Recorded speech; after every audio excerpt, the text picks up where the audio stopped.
Hi everybody, I'm Bryant Dunn from Sun Valley Outfitters with your weekly fly fishing report on High on the Wild. Well, summer is upon us and the fishing is improving every single day as our local freestone rivers drop and clear.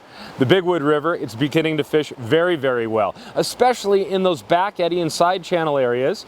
But the whole river is dropping and it's improving in all of our standard fishing areas. So be looking to throw large green drake patterns, not only duns on the surface, but remember those cripple patterns during the beginning of an emergence can be very effective as well. And of course you can always be throwing nymphs underneath those big dries. Also, be looking for stoneflies of various sizes and colors. You may find large golden stones, those large golden bugs that the biggest fish in the river love to come up to.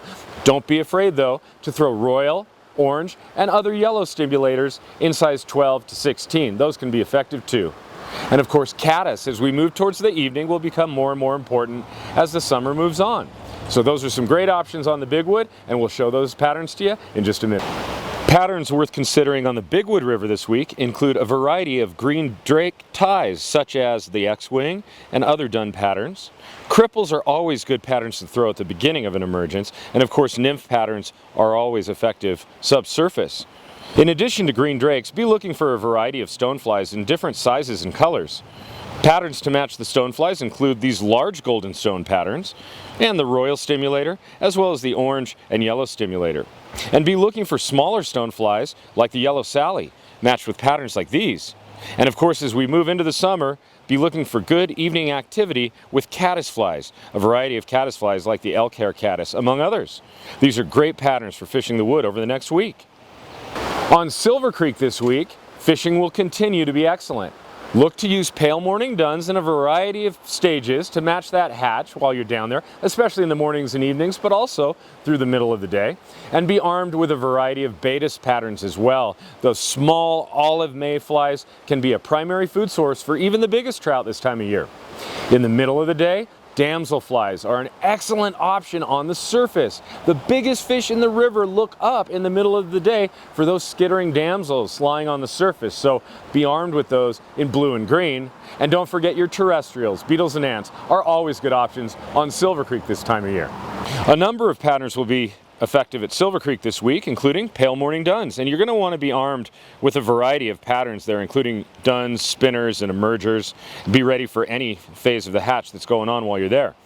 Baetis, they're also going to be a big deal down there as fish are slurping them in the mornings and evenings especially. So arm yourself with a variety of Baetis, including high-vis Baetis, to make it easier to see those tiny little bugs on the surface of the water. And don't forget your terrestrials like beetles and ants are very important this time of year, and increasingly so as the summer moves on.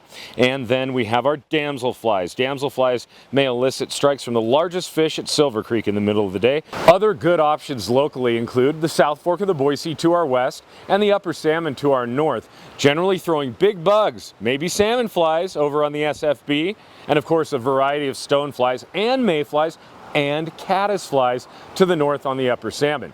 The Copper Basin to our east, still a little high, although it is clearing, and I think next week we can talk about effective patterns up there in the Copper Basin in the headwaters of the Big Lost River system. Now, don't forget, another fun option are alpine lakes. There's great alpine lake fishing in central Idaho.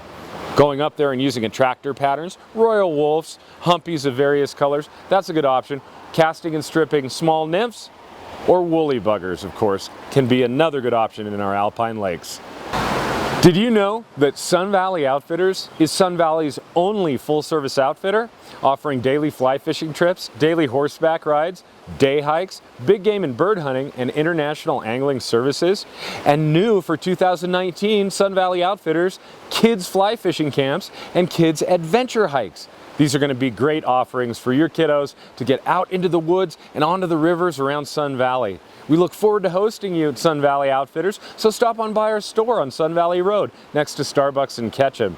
We'll look forward to seeing you there or online at sunvalleyoutfitters.com, or give us a ring at 208-928-SVID. That's 208-928-7843. Thanks for joining us at Sun Valley Outfitters, and we'll see you on the river.